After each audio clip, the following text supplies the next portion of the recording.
roots down to the ground. Songs like Slow Motion, Alibi. Stone blind lullaby, I will eat the light.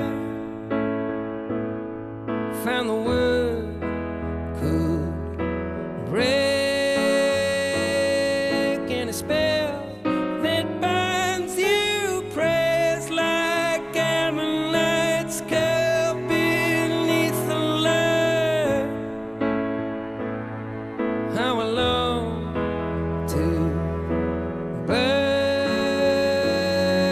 in hell. Speaking of the song Alibi, in what way, why should we see, or how should we see that as Babylon Part 2? And I'm quoting you there, by the way. Yeah, well, Do you wish you hadn't said that? Immediately. I babbled it out, and it was the next thing. It was like every interview for the new album started with that.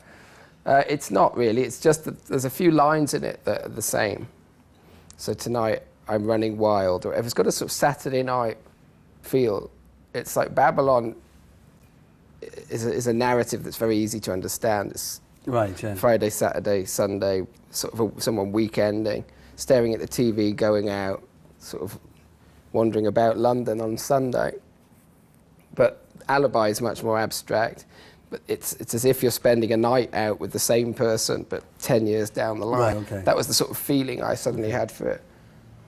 And what about the song Ain't No Love? I mean, why do you say that one is the one that seems to you to be the pinnacle of your whatever, of your what, the songwriter part of you? It's just yeah, everybody has a favourite David Gray song saying that's your favourite, is that it? It's not that it's my favourite. Well, you feel you've reached some plateau. I did, that you yeah, haven't both reached with that before. and the one that comes before it. From here you can almost see the sea. In terms of just writing, there are obviously songs that stand up. That stands up on a piano with the vocal. Yeah. And that's all you need. Because the pictures, I guess it's just the way that the imagery fell. I feel that they're very complete. And they don't sag at some point into some sort of, they don't wilt into some obvious emotion that maybe colours a lot of my music. They've got a sort of strength. They stand alone. I would stand them up next to any of my heroes and say, yeah, okay, I did that. Right, yeah, That looks good. That looks good on the wall. I'll stand by that forever. Right. I think there's a solidity about them, a solidity about the writing of them. On the album, as a whole, I didn't try and concentrate on, that's like sort of old-fashioned writing, if you like, a narrative. I wasn't so bothered with it. I was more looking for sort of stream of consciousness, really. This ain't no love that's guiding me. This ain't no love that's guiding me. On winter trees, the fruit of rain is hanging trembling in the branches like 1,000 diamond buds. Waiting there in every pause, that old familiar fear that claws you, tells you nothing ain't no good. Pulling back, you see it all down here, so laughable and small, hardly a quiver in the dirt. This ain't no love that's guiding me. Some days I wake up and my favourite thing is just the man and the piano, and the man, just the song, just the basic thing, that you get everything you need from that. And then other days, it's the sort of, I'm looking for that talk sound, or that Astral Week sound, the sort of more production-based album that I'm dreaming of. But it depends which side of bed I get out of, really. Okay, but one of those things you could look at then would be that go right back to your past, and some of the music that you once heard, I think it was in your dad's car or something, when you heard Like a Rolling Stone, or when you heard Blowing in the Wind, it was like, no matter how many instruments or how much production you might be able to have, and LA session musicians hired here, there and everywhere, the power of the simplicity of that is something that could blow you away like a 10-4 scale. Yeah, I've never heard anything better. Well, you see, so there you go. So, I mean, like, that's the first side of things. But there's no harm in doing the other side, or the white ladder side, and now doing what you're doing now. You've got to do something, and I think you can't just keep doing the same thing over and over again. So you've got to keep changing. It's just to become, it's all an illusion, but you've got to feel that you're going somewhere else. You need a different view. You need to find a new way to work or whatever. You can't just drive the same road every day.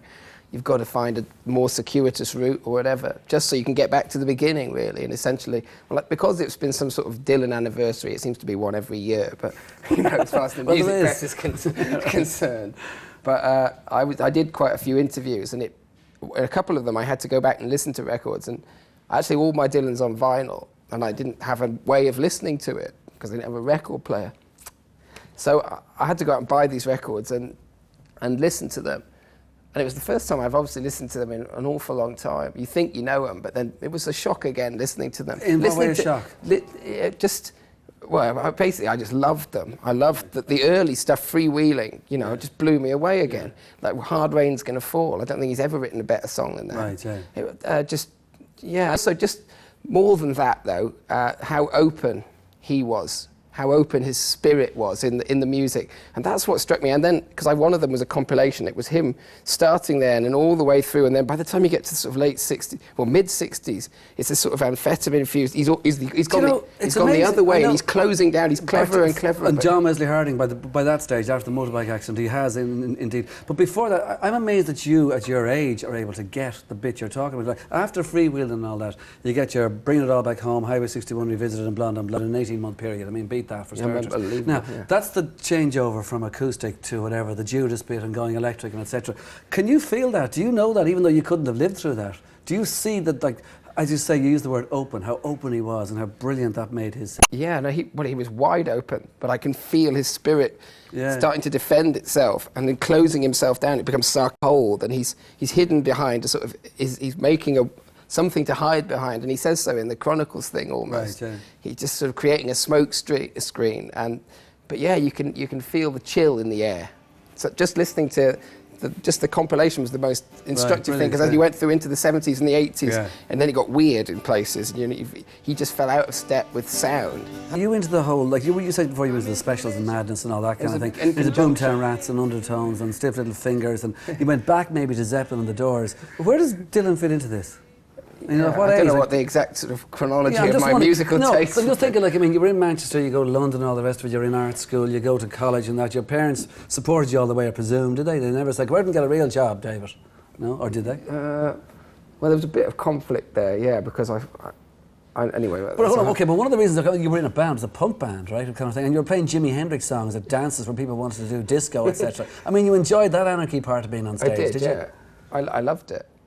But still, I mean, Dylan had the greatest hold over me. That was something I discovered when I was like 12 or 13. I think I must have been 12, 13.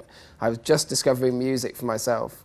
You know, like, my first single was I Don't Like Mondays. And then the next record I bought was a Specials single. And then I bought the Specials' first album, Madness' first album. Yeah. And then I was absolutely hooked on that. That was me and my mates. And I still love it now. It still has the same effect on me, I must admit. And getting a first album out, copy see what that effect is. Getting the first album out as David Gray, I mean, was that something just... It was just to get a deal. I mean, one of the things you got from the first thing is you did with the guy that had a motorbike accident, he became your manager. It was about the only thing you got out of a proper first deal, wasn't it? And then he left the company and everything kind of went wrong. My manager stayed, but everybody else changed. I think that's what happens a lot in the music business, especially these days, when it's all been sort of thrown in the blender and they're looking for a bit of profit or whatever, as they merge together. But yeah, my first album coming out was, at that point, people sort of say, you know, how did you see yourself? Where did you want to be in 10 years? I didn't want to be or see myself in any way at all. I was just doing it. I was completely wide-eyed. I didn't really know how the whole thing stacked up. I was just trying to make a record and hoping that it was going to go and find somebody out there who liked listening to it.